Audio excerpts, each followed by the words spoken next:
away so that I can guide you through it straight away. All right, as you can see, I just wrote review of Year 11 content, right? Because it's not really Year 12. Maybe even for some students it would be Year 10 content.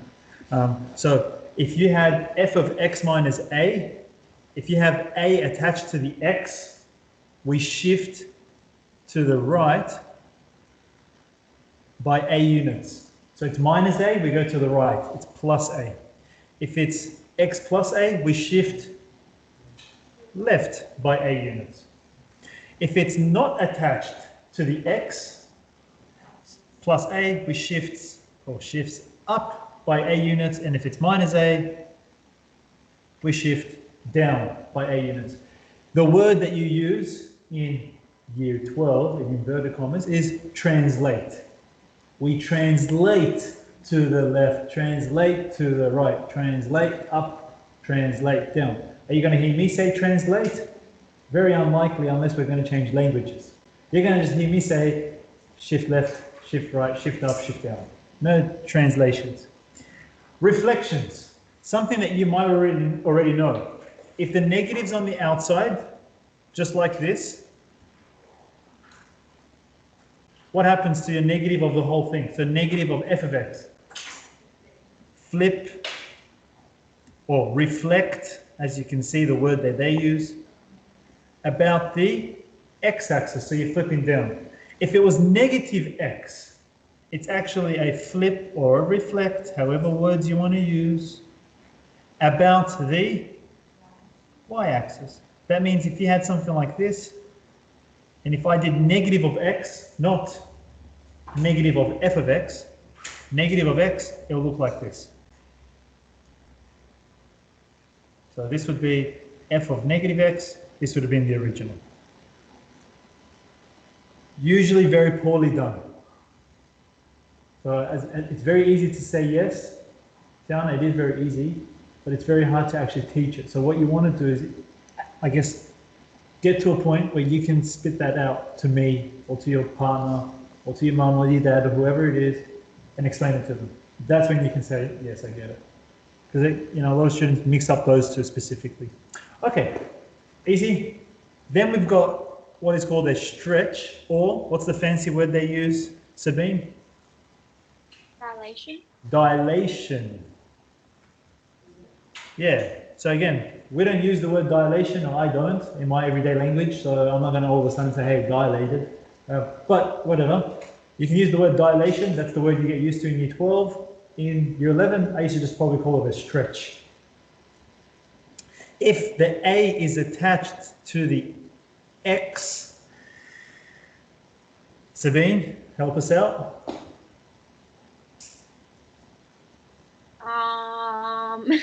Yeah, good one, huh? Yeah.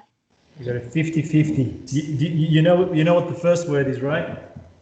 Yeah, you're tossing up between. Do you know what the words are? Either Yep. horizontal or vertical. Yeah, it's either horizontal or vertical. All right. This one, because this would look like this. This is the way I see it, right? If you put a 2 in front of it, it will look like that. I always bring it back to a parabola. If I know my parabola, I know everything else. Everything else. So what would that do to a parabola? It just makes it actually shoot up faster. So that means it just changed it from, how can I say this to you guys? It changed it horizontally. I mean, that's the only way I can say it. It changed it from left to right, like the width. The width, yes, that's a good word. The width is changing. Can we see that? Because it's got thinner. So you would say this is a horizontal dilation. You see how a horizontal stretch or dilation. You see how Sabine's learnt it.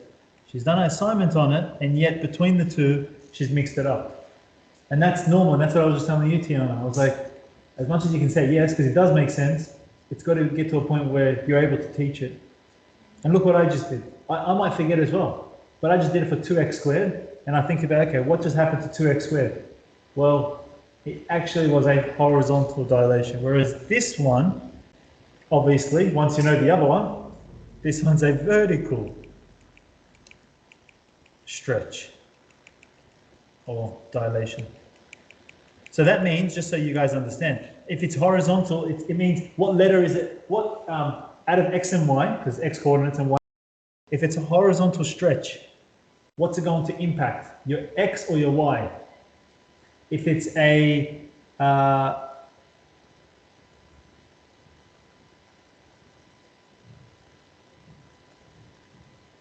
yeah, you're not wrong. I'm just thinking, what was I thinking in my head?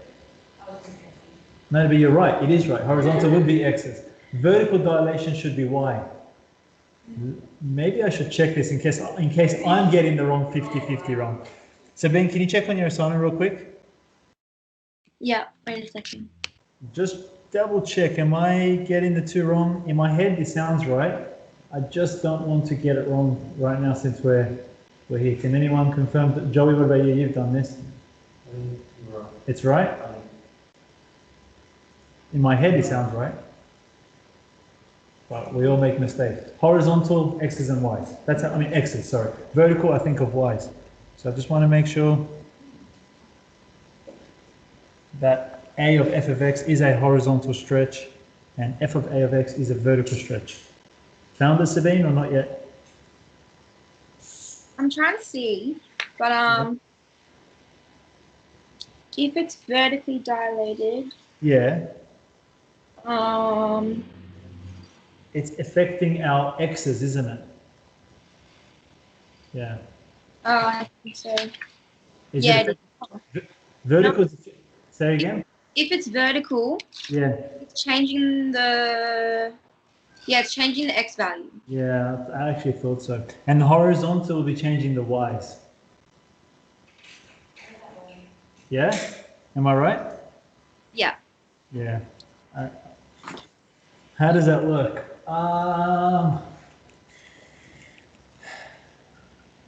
The best thing is to actually see it on a graphic calculator, but if I was to give you x plus 3,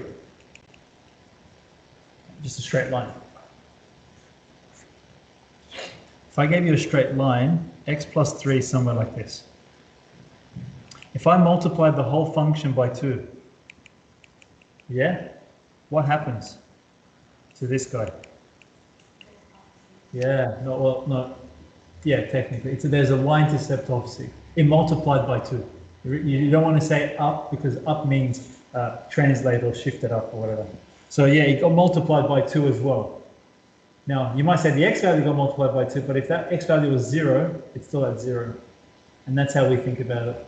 Now, that's why I stopped. In my head, I was like, horizontal sounds right for x, but I think it's the opposite. So there you go. We just learned something altogether. Let's do the opposite. So if it's a stretch, it's the opposite of the word you might see. So if it's a horizontal stretch, you would say it would actually change the y values. If it's a vertical stretch, you're going to say it changes the x values. Don't confuse that with shifting up and down. Shifting up and down stays the same. If you shift something up, obviously your y values change. You shift something to the left, your x values change. Okay. Okay. We will see. And then you can combine them all. All right. Done. So here's a question, an exam question that you would see in your exams. So whoever's got exams, this is pretty much the style of questions that you'll get. The point P, 4 and negative 3, lies on the graph of a function.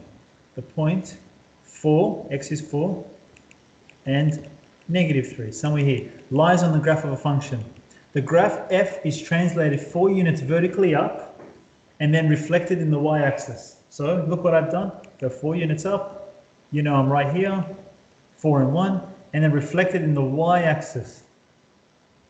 So that means it's at negative 4 and 1. That was easy? Good. Next one. If the equation is true for all values, then the rule for f could be f of 2x minus 2 of f of x equals 0 is true for all values of x, and the rule for f could be a function. Okay. All right. Again, another good one because it's different. You saw I had to read it again just to make sure. Has this got anything to do with what we just did? No. It's got nothing to do with what we just did, unless you can see it, unless you understand it, which I don't think you guys do. Right? You don't need to, is what I'm trying to say. I don't think anyone at high school level needs to just yet. So I'm saying this is the theory of it. So this is like your, what do you call this? A vertical dilation or vertical stretch, horizontal stretch. Why? Like why do you want to, and then you've got to understand that when they subtracted, they equal to 0. Too complicated. Do this instead. What does f of 2x mean to you? F of 2x. No, that's actually incorrect. That's 2 times f of x. That's this one. What you just said. But that's okay. You don't need f. What does it mean to you? What would you usually do? Yes. Can you say it a little bit better? That's not what I would usually say if I said f of something else. You're overthinking. Don't forget this question. Just think if you've ever in your life, up to where you're at, you've seen f of and then something in brackets. What have you used? Sorry? Yeah, f of x is y. What have you usually done?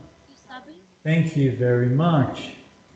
That's how you do these questions. Come on, you guys are getting closer and closer to the HSC, right? Every time you get a step closer, you got to start thinking, well, I kind of know everything now. You are. Everything you've learned in year 11 is going to get repeated in year 12. It's not going to be anything new now. So just be careful with that. Cool? So when you see that, I would hope you would just say, hey, let's just sub it in. So I'm going to sub in 2x into here. For a, what's it going to look like? 4x squared on 2.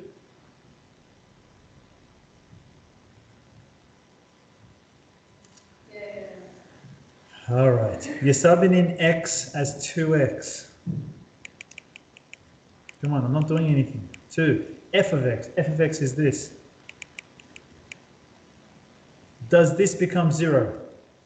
No, because we just saw that became 4x squared on 2 minus 2x squared on 2. Does not become 0.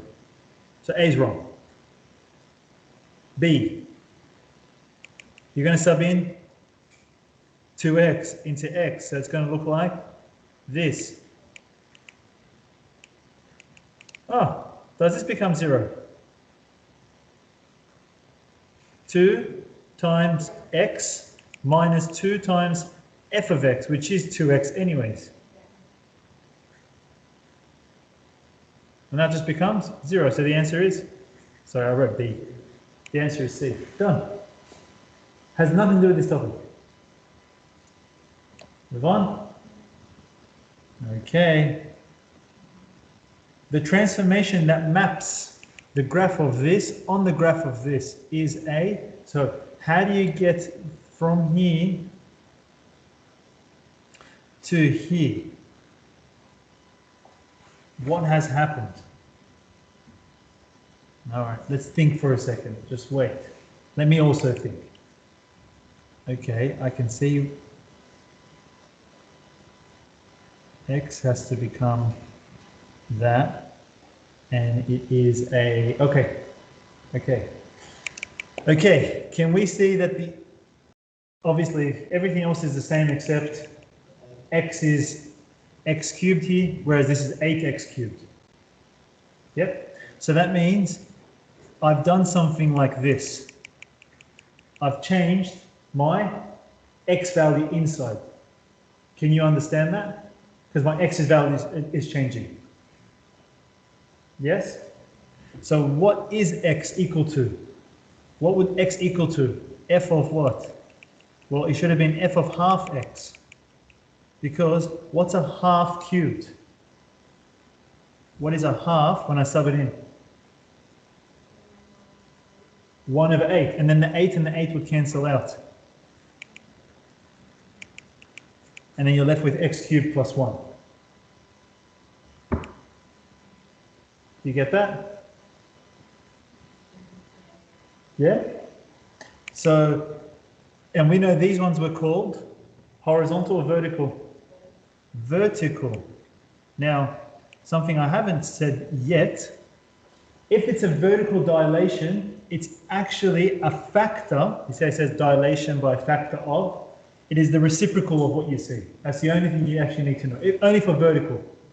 So if A is a half, what's the reciprocal of a half? 2. So it's actually a dilation by a factor of 2, which means this is wrong, this is wrong, this is wrong. Now, is it the y-axis? Is it from the y-axis or from the x-axis? Vertical from the y-axis.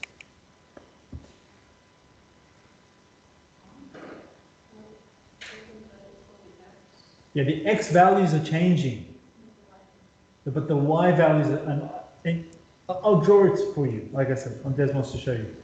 I actually have Sabine's assignment. I was going to give it to everybody because I think it's a fairly simple, good assignment to just show you guys the step through transformations. So I was actually going to give you guys that as an exercise to do for graphs anyway. Everyone's thanking you, Sabine. They're not thanking me. Find the value of A. All right. And there's more. How do we find this? Just out of curiosity. You said find A, and you're given the graph. Too slow. Wrong. Sub in quick. Again, try again. If I want to find this literally. Y equals 0. Bingo. You're going to make y equal to 0 because that is just called the... No. X... Value. X-intercept? Intercept. That's called the x-intercept. That was my next guess. That was my next guess. All right. Well, I'll leave that one. Let me see. Is there any more? No. Okay. Hold on. Let's stop this recording.